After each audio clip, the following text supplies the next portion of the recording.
Okay, as seen during the 3 by 3 determinant video where we found the formula for the 3 by 3 determinant, I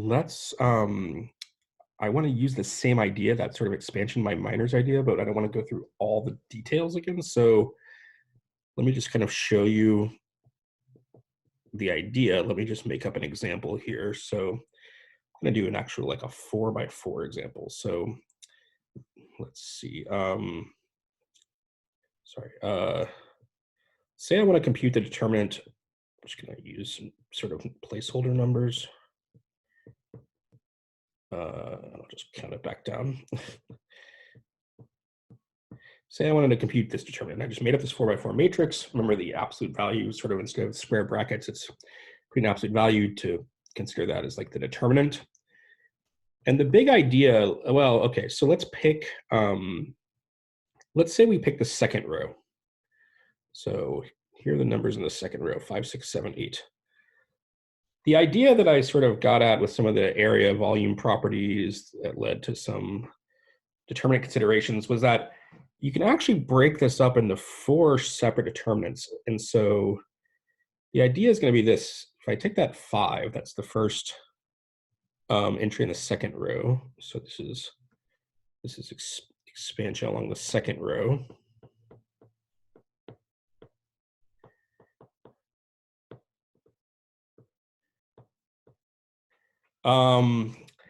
I can go through and break this up into 4 determinants. And so the 5 is right there, but I can make everything else in that row and column zeros. And so that is one term. Then I can do the same thing with the 6, like that. Just copy numbers here. Oops, that's a 2 and that's a 1. So, right, that's the 6. And notice again, what we're doing is I'm sort of like getting rid of everything in the row and column that contains 5. And I can get everything in the row and column that contains 6. And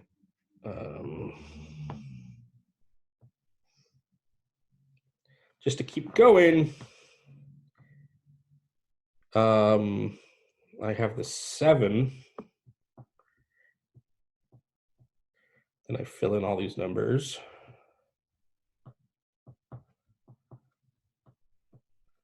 Like that, right?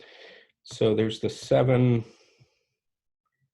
We've gotten rid of everything in the second row and third column. And okay, so hopefully you're seeing the pattern. So the argument came from previous videos that we could actually do this. So I put the 8 there now.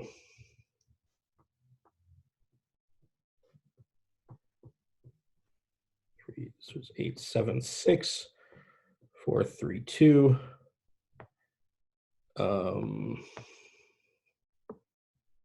So get rid of everything there.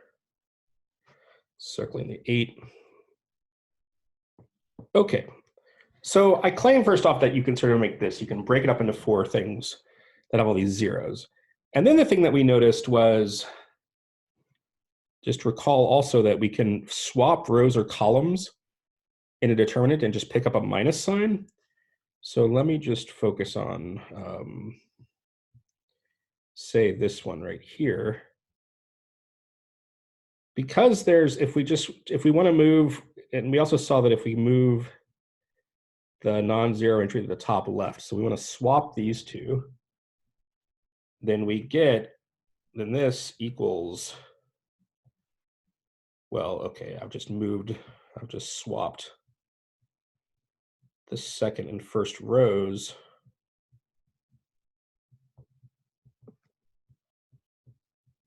And the thing that we saw in the last video, at least in the 3-dimensional case, and I claim this continues to work, is that that is the same thing as 5 times this 3 by 3 determinant that we have left. And I dropped my minus sign, which was kind of the whole point. So there's a minus sign there and a minus sign there because we did one row swap. Okay, so that equals that. That 4x4 determinant reduces down to this 3x3 determinant, right? We're sort of taking, we're sort of breaking up, thinking about it like this. And so you could actually do 5 times the 5 by itself times the 3x3. And so we reduced it to a smaller thing, right? And then if we now do the same thing with the second term, well, how are you going to move that 6 to the top left? You've got to do one row swap, which would move the 6 to the first row, but it would be in the second position, and then you need to do a column swap to move that to the top left. And so 2 swaps, you know, there's a minus from here and a minus from here, and minus minus makes a plus. So in fact, if we did, let me just put this down here. Okay, so that actually equals, sorry, you can't see anymore, but I've moved that, I'm gonna swap the first and second row, and then I'm gonna swap the first and second column. So the 6 ends up in the top left.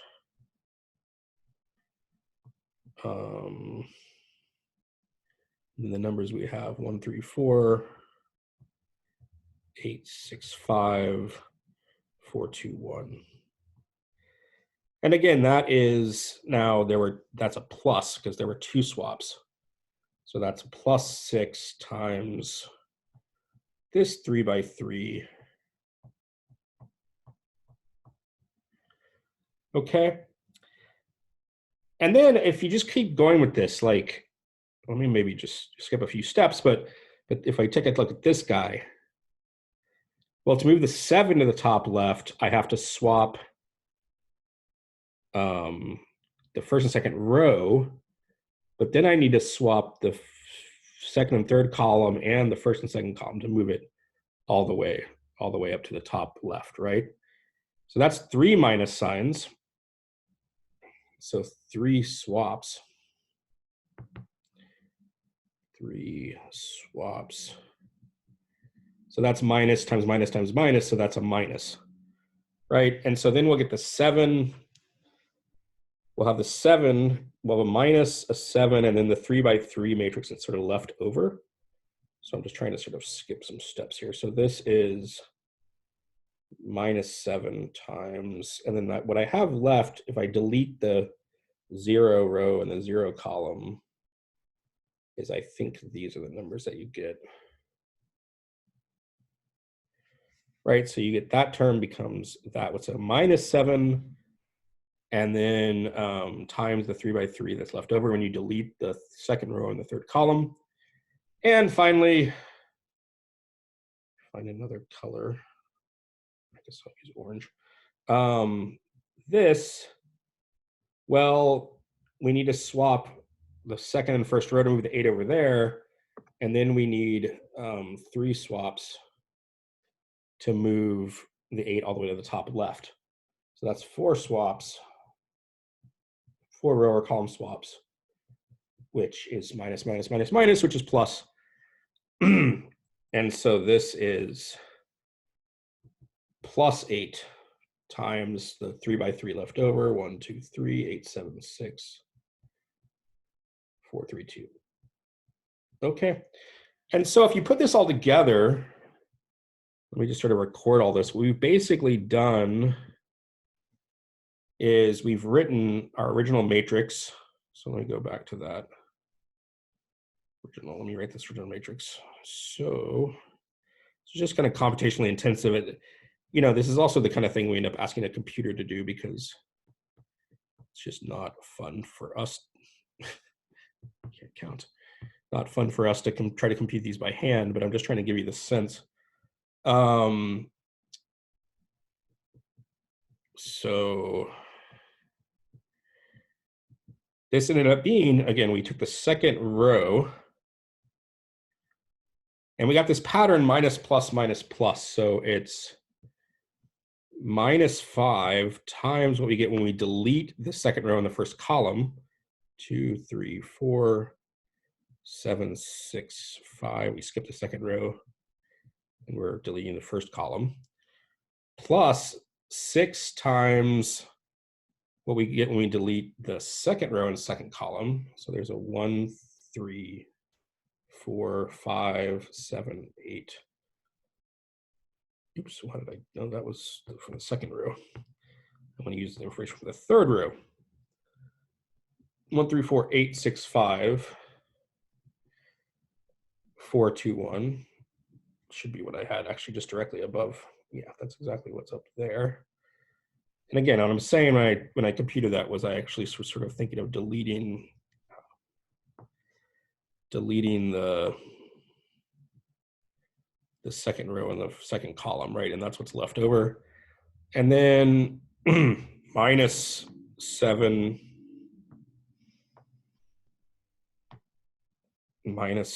times that sort of pink matrix up there, which is what's left over when we delete the second row and the third column. And plus 8 times, okay, just copying the orange thing above. But again, it's what we get when we delete the second row and the fourth column. And that's called the expansion by minors along the second row.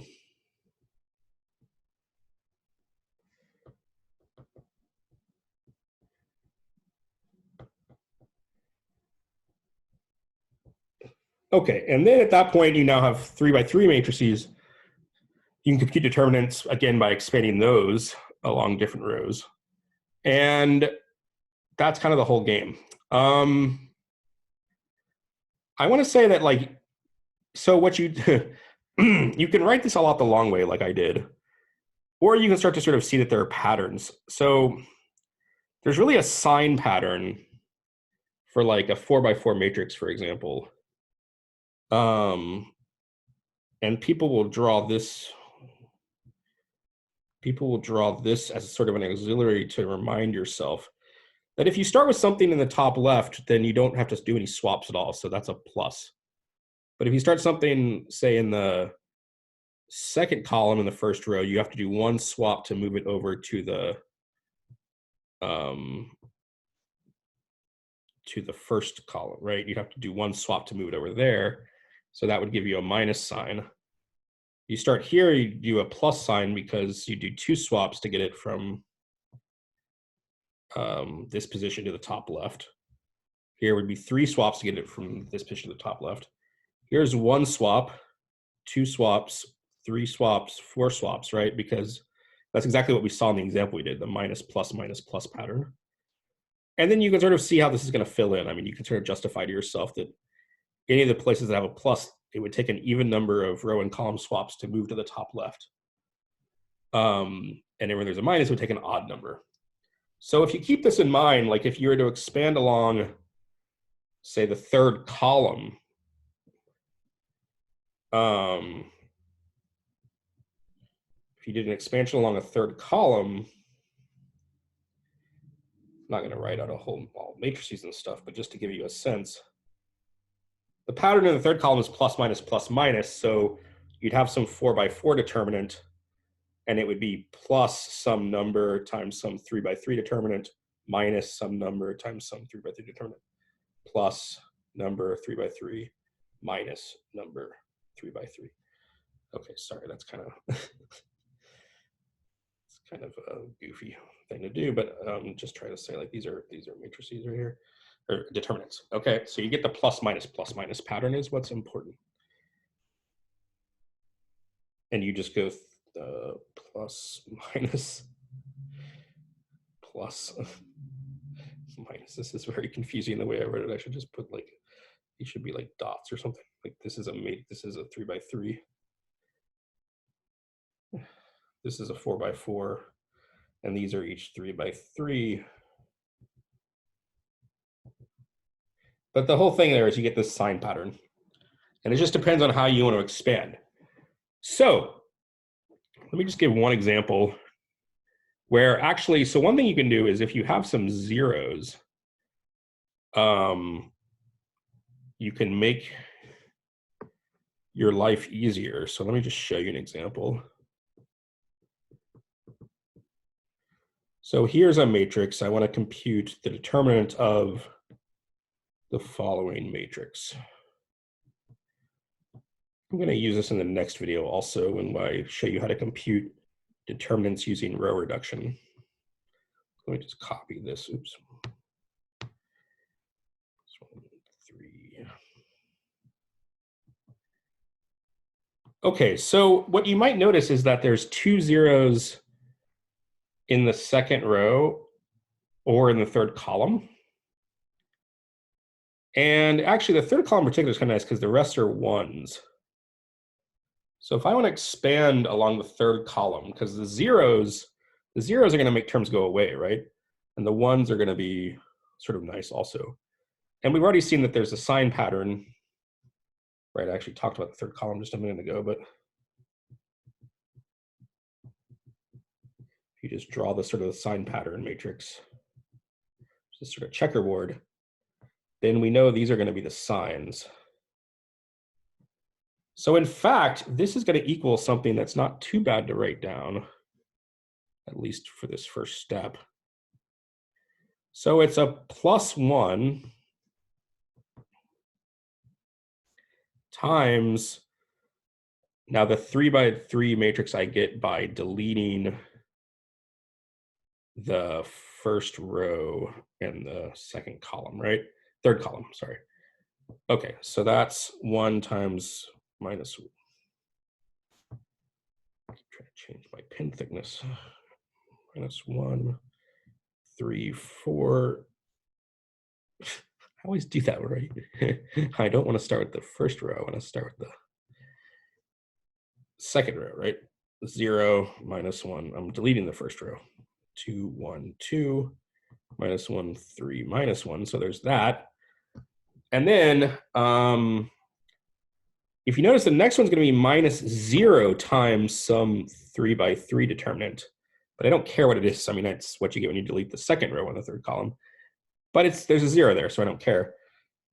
+1 times, okay, so this is the entry. I'm looking at this entry right here now, the third entry in the third column. So I delete the third column in the third row. And so we get this, see if I can get it right the first time. 0, -1, 5, -1, 3, -1. And then there's actually a -0 times some other 3 by 3 again, which I don't care about. So that's nice. Those terms go away. And now we reduced it to just these 2 3 by 3 determinants. And then we can do the same thing. We can expand again. Like say I want to expand, I'm just going to go through. I mean, at this point, you could sort of say it's recursive. You can make them smaller, but let's actually do an example here. I have a 0 in the top left, so I might as well expand along the first row.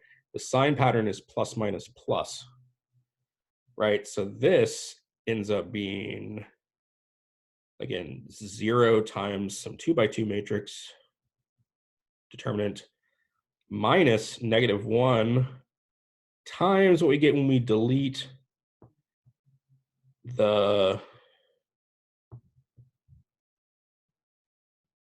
I guess, the first row in the second column.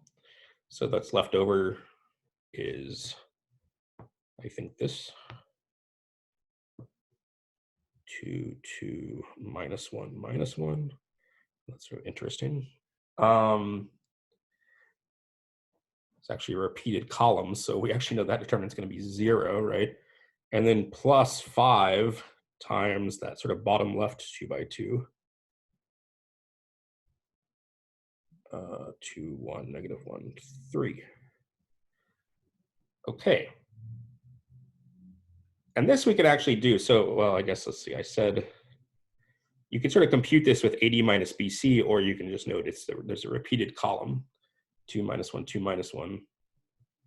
That's supposed to be a -1 there if it's not obvious.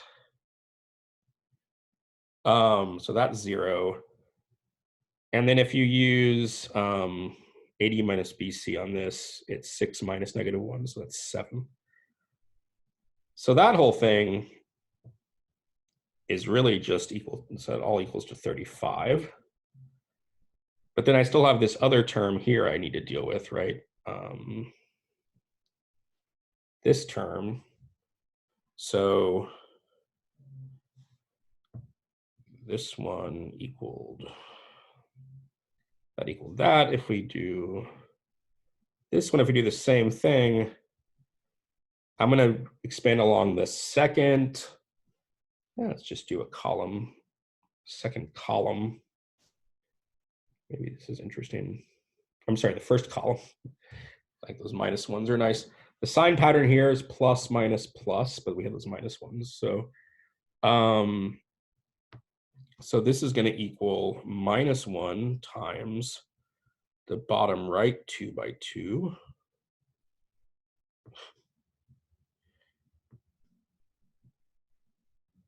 And then plus, well, plus 0 times some 2 by 2, which I don't care about. And then plus, this would actually, sorry, this is actually a -0. And then plus -1 times the top right 2 by 2. And we can, again, AD minus BC these. So this one is 1 minus 15. It's -14. This one is 15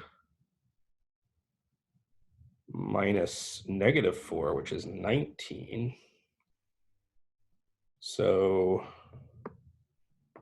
just to finish the computation, this is -1 times -14 plus -1 times 19, which is 14 minus 19 is -5.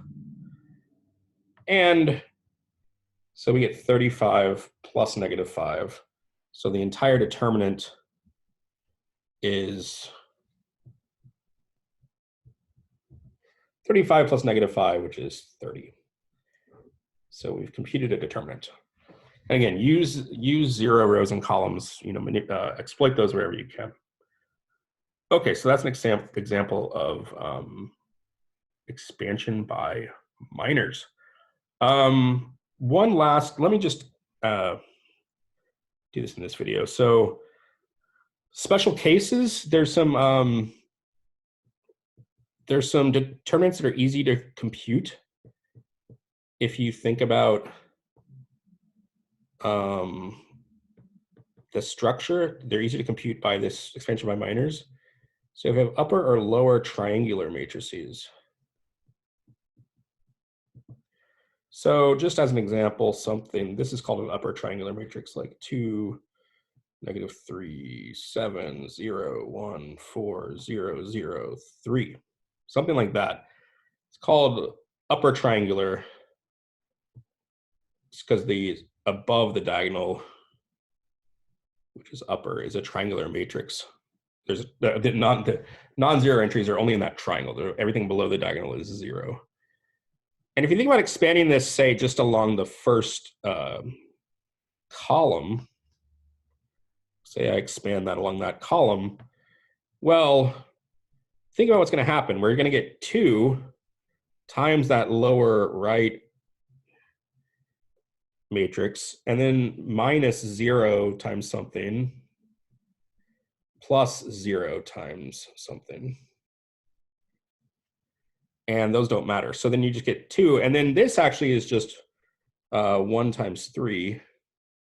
You can even think about expanding this by minors if you really want to. I could sort of think about expanding this as like 1 times 3 minus 0 times, 1 times the 1 by 1 matrix at the bottom right, 3, and then 0 times the 1 by 1 matrix on the top right, 4.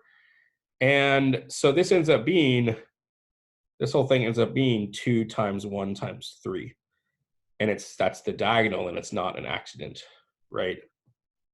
It's going to be true in general. So in fact, I really could just throw in, that's the other example I want to talk about, was just diagonal matrices here, where there's only non-zero entries on the diagonal. So in any of these cases, the determinant is just the product of the entries on the diagonal.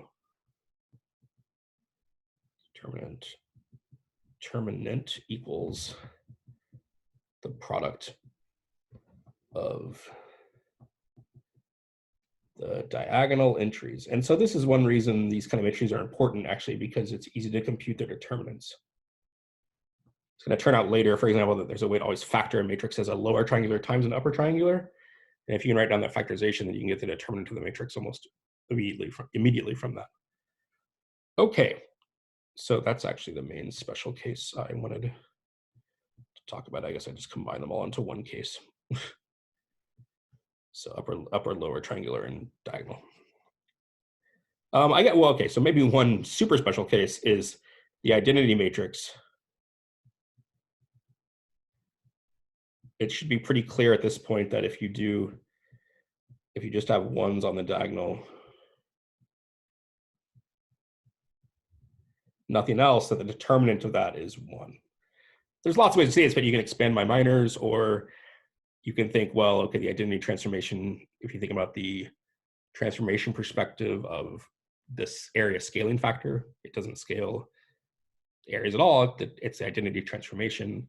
Or if you think about it as the volume of the box formed by those the four standard unit vectors, that's kind of your standard volume of 1.